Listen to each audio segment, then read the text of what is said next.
Bonjour à tous, j'espère que vous allez excellemment bien. Aujourd'hui on va faire un nouvel épisode piste verte sur les Paralympiques, jour numéro 3 de ces Jeux Paralympiques. Donc on va revenir un petit peu sur tout ce qui s'est passé, tous les résultats des Français et puis les autres résultats de la journée également seront au programme de cette vidéo. Et puis on parlera également du programme de demain, et notamment des Français qui seront demain au charbon. N'hésitez pas à vous abonner à la chaîne, à réagir dans les commentaires, à mettre un pouce bleu, à partager la vidéo, notamment sur les réseaux sociaux.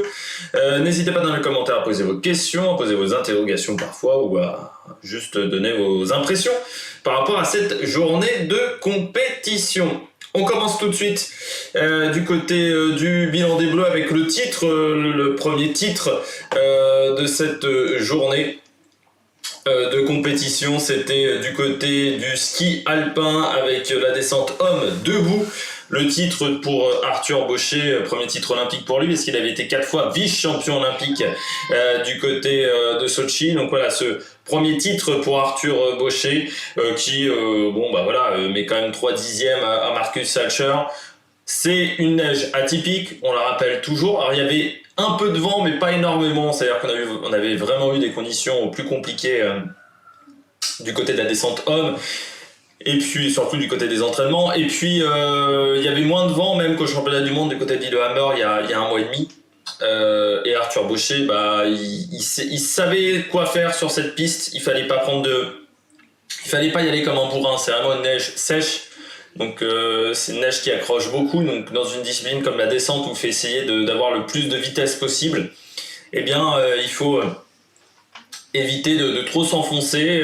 Il faut laisser un peu vivre ses skis dans ce type de piste. Et donc Arthur Bauchet a fait ça magnifiquement bien, en prenant des trajectoires très directes aussi dans cette piste qui ressemblait un peu à une piste de Super G. Parce que voilà, toute la portion du canyon par exemple, c'était très très proche de ce qu'on avait vu du côté du Super G. Donc il s'impose devant Marcus Salcher et Theo Gmuller, le Suisse. Deuxième français, Emmanuel Bourdinx, qui est fini 7ème à 1,18,49. C'est plutôt pas mal quand même pour Manuel Bourdinx. Et puis Jordan Broisin, un peu plus en difficulté, 13ème en 1,20,18.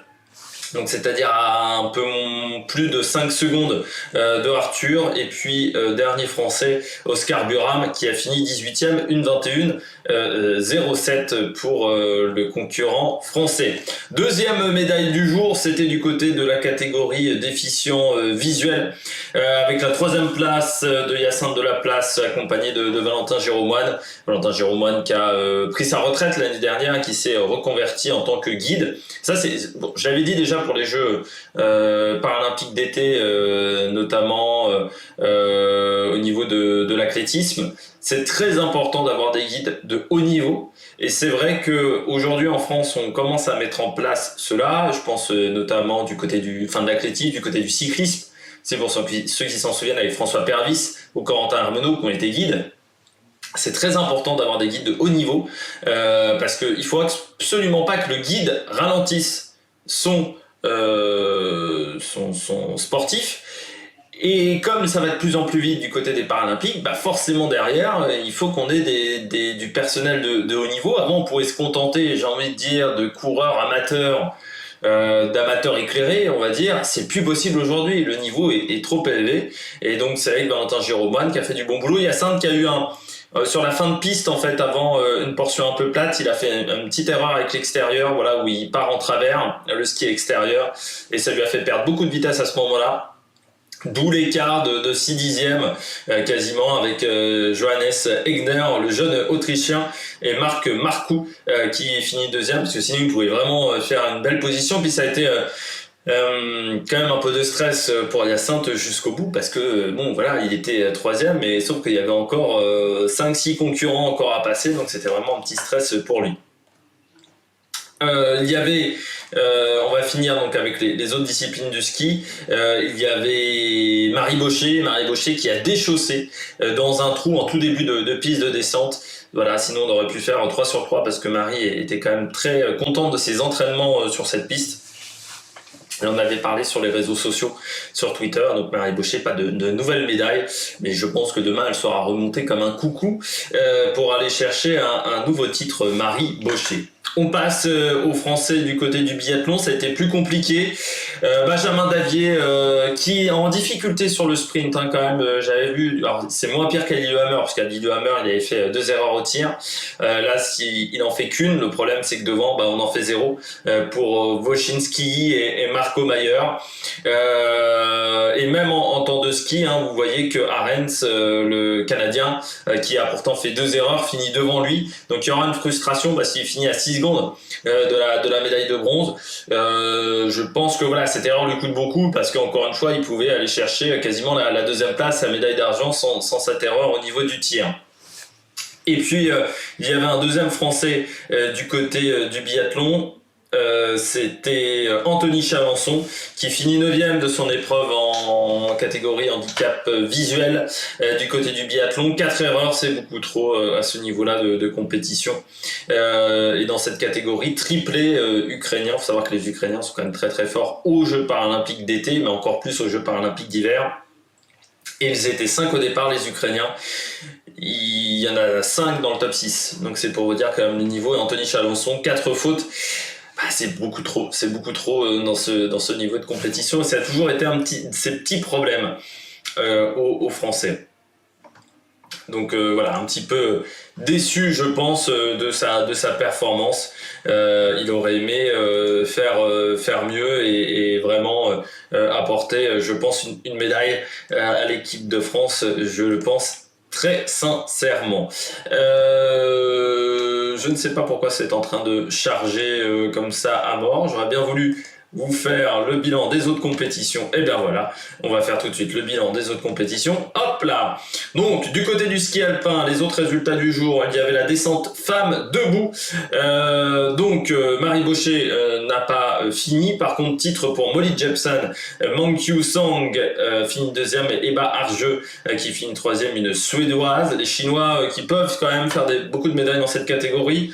En catégorie descente femme assise avec une piste qui était quand même un peu dans un sale état, et bien il n'y en a seulement que 3 qui ont fini. Alors les catégories fauteuil, ski fauteuil, ça coûte cher. On a supprimé quand même la catégorie de Cécile Hernandez en snowboard. Descente femme assise, elles étaient 7 au départ. Il y en a 4 qui finissent pas. C'est quand même un petit peu problématique, je trouve. Dans la catégorie déficiente visuelle, Farkasova qui domine cette catégorie s'impose devant Dakin Zhu et Millie Knight. Qui avait été également très intéressante du côté des championnats du monde Millie Knight. Linda Lebon n'a pas réussi à trouver la solution sur cette piste, la belge, elle qui avait été plutôt performante sur le championnat du monde du côté de Lillehammer. Là, elle n'a pas trouvé la solution sur cette piste, elle finit 6e et dernière et assez loin de Fitzpatrick notamment et de Millie Knight qui est sur le podium.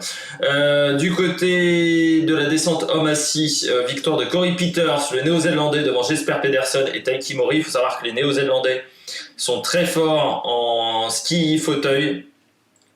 Ils ont vraiment énormément travaillé là-dessus. Les Néerlandais, c'est un petit peu la déception avec Kampschreur qui finit 5e et Niels de Langen qui finit 6e. Petite déception du côté des Néerlandais et là aussi pas mal d'abandon, mais comme ils étaient plus nombreux au départ, ça se voit moins au niveau des résultats.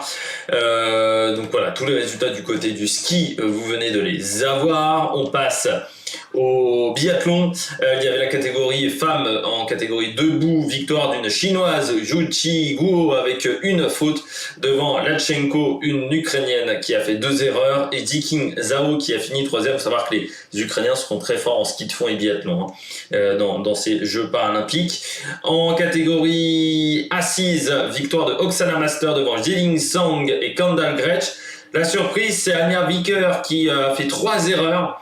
L'Allemande, elle avait déjà fait pas mal de fautes en championnat du monde, mais heureusement Oksana Master avait fait aussi des erreurs. Ça lui avait permis de s'imposer, mais là le niveau est un peu plus élevé pour Anja Vicker, donc un peu la surprise avec 3 erreurs qui nous coûtent très cher. Et puis en catégorie déficiente visuelle chez les filles, victoire pour une Ukrainienne, Oksana Siskova, devant Lynn Kazmayer et Leonie Maria Walter, qui les deux Allemandes ont fait chacune une erreur, alors que Siskova n'a pas fait d'erreur. Mais Kazmayer, il faudra faire attention à elle parce qu'elle était très très rapide sur les skis. Et donc homme debout, c'est fait, on l'a fait. Et en catégorie fauteuil, chez les hommes, dans ce sprint du biathlon, victoire de Zizou Liu devant Taras Rad et Mangato Liu. Taras Rad qui est un peu la star ukrainienne, une des stars ukrainiennes, qui finit deuxième.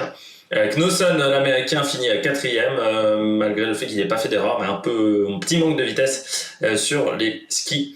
Les autres Ukrainiens qui ont eu un peu plus de mal dans cette catégorie. Et puis en catégorie donc déficient visuel, titre pour Lukyanenko devant Kazik Suarko, dont on a parlé tout à l'heure. Hop, ça c'est fait. Et puis il y avait également du curling fauteuil. C'était la phase préliminaire. Il y a encore des matchs qui sont en cours du côté du curling fauteuil. Victoire de la Suède sur la Suisse, du Canada, donc 9-2, du Canada sur la Chine, 7-3, des États-Unis sur la Slovaquie. Les États-Unis, perdus face à la Slovaquie, 9-3. La victoire de la Norvège face à la Grande-Bretagne, 7-5. Et donc en ce moment, Lettonie, République de Corée, États-Unis, Grande-Bretagne, Canada, Suisse. Mais je vous tiendrai au courant de ces résultats certainement demain. Et puis pour finir, le hockey sur glace avec la victoire des États-Unis sur le Canada 5-0, pareil pour la République tchèque 5-0 sur l'Italie. Les États-Unis qui ont vraiment fait vivre un enfer aux Canadiens, qui n'ont jamais vu vraiment une lueur d'espoir, qui n'ont jamais eu une lueur d'espoir dans ce match. Et puis dernière rencontre, Slovaquie-Chine, qui est en ce moment en cours, donc je vous donnerai certainement le résultat demain pour cette épreuve. On termine avec le tableau des médailles. Du côté du tableau des médailles, la France est pour l'instant 5e avec 2 médailles, une en or, une de bronze. C'est l'Ukraine qui domine avec 7 médailles déjà, dont 3 en or, 3 en argent et une en bronze. Mais ce sont les Chinois qui sont deuxièmes, qui ont le plus de médailles avec 8 en tout. 2 d'or, 3 d'argent, 3 de bronze. Et donc la France est quand même devant les États-Unis, enfin égalité avec les États-Unis, mais devant l'Allemagne, devant la Norvège, devant la Grande-Bretagne. Nous sommes 3e nation européenne pour le moment dans ce classement des médailles, mais encore beaucoup de choses ont évolué d'ici les prochains jours. On passe du côté du programme de demain. Nous serons donc le dimanche 6 mars. Il y aura bien entendu le hockey et le curling toujours sur les phases du groupe pendant un petit peu toute la journée. Ça sera le Super G hommes et femmes à partir de 3h du matin heure française. Il y aura également le ski de fond avec le 18 km assis hommes à 3h et le 15 km assis femmes. Ça sera également entre 3h et 7h du matin du côté du ski de fond. Le ski alpin, ça sera entre 3h et 7h30. Le snowboard avec les qualifications du snowboard cross à partir de 6h du matin. Et puis voilà, on a tout dit sur le programme de demain. On passe au programme des Bleus. Donc le Super G, on aura à partir de 3h du matin, vous savez, ce sont les filles en premier, puis les garçons. Et dans l'ordre, handicap visuel, handicap debout et fauteuil. Donc en premier, on aura Marie Baucher, donc ça sera la première à passer du côté du ski alpin, donc vers 3h du matin. Ensuite, il y aura Hyacinthe Delaplace du côté de la catégorie déficient visuel, puis Manuel Bourdin, Sax Turbaucher, Jordan Broisin, Oscar Buram et Jules Sigers dans la catégorie debout. Et on finira avec la catégorie acier avec Lou Braz Dagan. Et il y aura également les qualifications du snowboard cross avec Cécile Hernandez à partir du 4h du matin pour la première manche. Ça sera 5h13 pour la deuxième manche de qualification. Et il y aura également Mathias Menendez Garcia et Laurent Vaglica à 4h49 pour eux la qualification en première manche. Et puis Maxime Montagioni qui aura sa première manche à 4h14, la deuxième à 5h27. Et pour Mathias Menendez Garcia et Laurent Vaglica, la deuxième manche, ça sera à 6h02 du matin.